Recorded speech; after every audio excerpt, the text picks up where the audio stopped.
નમસ્કાર મિત્રો, education update ચેનલમાં આપનું હાર્દિક સ્વાગત છે. મિત્રો, આજના આ વિડીયોમાં ટેટ 2 પરીક્ષાના અભ્યાસક્રમ વિશે અભ્યાસ કરીશું, જે તમારા માટે ખૂબ જ ઉપયોગી છે. તો જોઈએ, વિભાગ 1 75 ગુણ હોય છે. એમાં ગુજરાતી એટલે કે ભાષાની વાત કરીએ તો ગુજરાતી વ્યાકરણ અને અંગ્રેજી વ્યાકરણ કુલ ગુણ 25. ગુજરાતી વ્યાકરણમાં કયા કયા ટોપિકને આવરી લેવામાં આવે છે?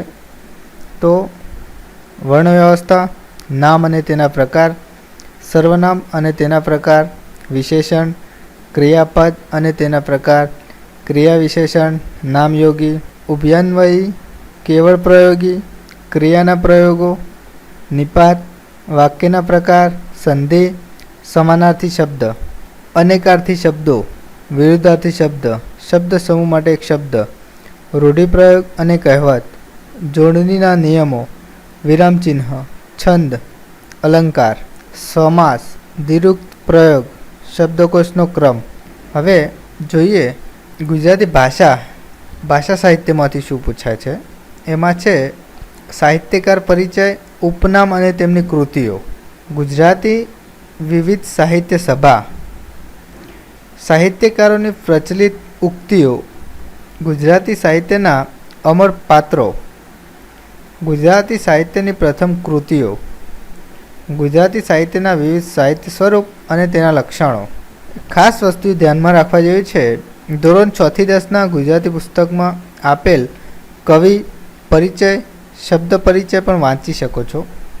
પરીક્ષામાં મોટાભાગના પ્રશ્નો ધોરણ 6 થી 10ના પુસ્તકમાંથી પૂછે છે. હવે અંગ્રેજી વ્યાકરણ જોઈએ તો પૂછાય છે. અંગ્રેજી વ્યાકરણમાં articles, singular, plural, pronoun, verb, preposition, conjunction, tense, type of sentence, active passive, direct indirect speech, degree, spellings, synonyms, antonyms, આ તમામને આવરીને અંગ્રેજી વ્યાકરણમાંથી પૂછાઈ શકે છે. હવે મેથડમાં જોઈએ તો બાળ વિકાસ, શૈક્ષણિક સિદ્ધાંત અને રિઝનિંગ 25 ગુણ. એમાં જોઈએ તો મનોવિજ્ઞાન, પછી રિઝનિંગ છે, આરટીઆઈ, પ્રજ્ઞા અભિગમ, શાળામાં ચાલતી વિવિધ પ્રવૃત્તિઓ અને કાર્યક્રમ અંગે માહિતી, શાળામાં આવતી ગ્રાન્ટ, સતત અને સર્વગ્રાહી મૂલ્યાંકન, એસએમસી, એનસીઈઆરટી, જીસીઈઆરટી, ડાયટ વગેરે જે ટોપિક છે એમાંથી 25 ગુણનું પૂછાય છે.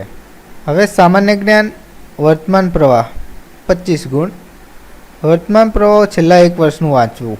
હવે સામાન્ય જ્ઞાનની વાત કરીએ તો સામાન્ય જ્ઞાનમાં કઈ કઈ બાબતોને આવરી લેવામાં આવેલી છે, જે ગુજરાત તેમજ ભારત એક ઝલક, ગુજરાત, ભારત તેમજ વિશ્વ ભૂગોળ, ગુજરાત તેમજ ગુજરાતનો ઇતિહાસ, ગુજરાત તેમજ ભારતનો ઇતિહાસ, ગુજરાત અને ભારત કલા, ધર્મ અને સંસ્કૃતિ, ગુજરાત અને ભારત રાજકારણ, ગુજરાત, ભારત અને વિશ્વ પુરસ્કાર, ગુજરાત તેમજ ભારતના વિવિધ પ્રચલિત સ્થળ, સંસ્થા તેમજ પ્રવાસન ધામ, ગુજરાત અને ભારતના ઉદ્યોગો, ગુજરાત અને ભારતની વસ્તી, ખેલ જગત, ગુજરાત અને ભારત નામચીન વ્યક્તિ, સંયુક્ત રાષ્ટ્રની વિવિધ સંસ્થા, ભારતનું બંધારણ, સ્વતંત્ર સંગ્રામ, કોમ્પ્યુટરની પાયાની જાણકારી, વિવિધ દેશની રાજધાની, ચલણ, વડાપ્રધાન, નદી કિનારે વસેલા વિશ્વના નામચીન શહેરો, સામાન્ય વિજ્ઞાન, વિશ્વ સામાન્ય જ્ઞાન, બ્રહ્માંડ અને અવકાશ. આ ટોટલી ટોપિકને સામાન્ય જ્ઞાનમાં આવરી લેવામાં આવે છે અને 25 ગુણનું વર્તમાન પ્રવાહો અને સામાન્ય જ્ઞાન પૂછાય છે. સામાજિક વિજ્ઞાન, સામાજિક વિજ્ઞાનમાં ધોરણ 6 થી 10નું પુસ્તક જ વાંચવું કન્ટેન્ટ માટે એ બેસ્ટ રહેશે.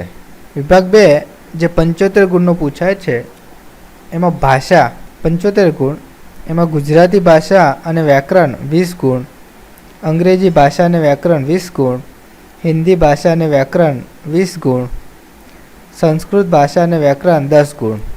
એના માટે ધોરણ 6 થી 10 ગુજરાતી પુસ્તક વાંચવું, હિન્દી માટે ધોરણ 6 થી 10 હિન્દી પુસ્તક વાંચવું, સંસ્કૃત માટે ધોરણ 6 થી 10 સંસ્કૃત પુસ્તક વાંચવું અને અંગ્રેજી ગ્રામર વાંચવું. ગણિત વિજ્ઞાન 75 ગુણ. વિજ્ઞાન ધોરણ 6 થી 10 વિજ્ઞાન પુસ્તક વાંચવું.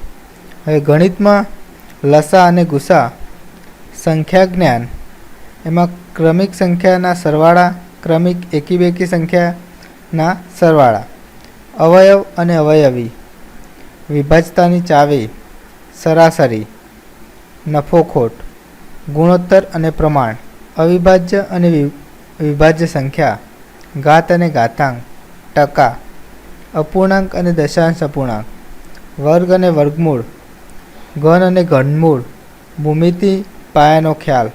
તો મિત્રો, આ સિલેબસ પ્રમાણે તમે તૈયારી કરશો તો ચોક્કસ તમને સારા માર્ક્સ ટેટ 2ની એક્ઝામમાં મેળવી શકો છો.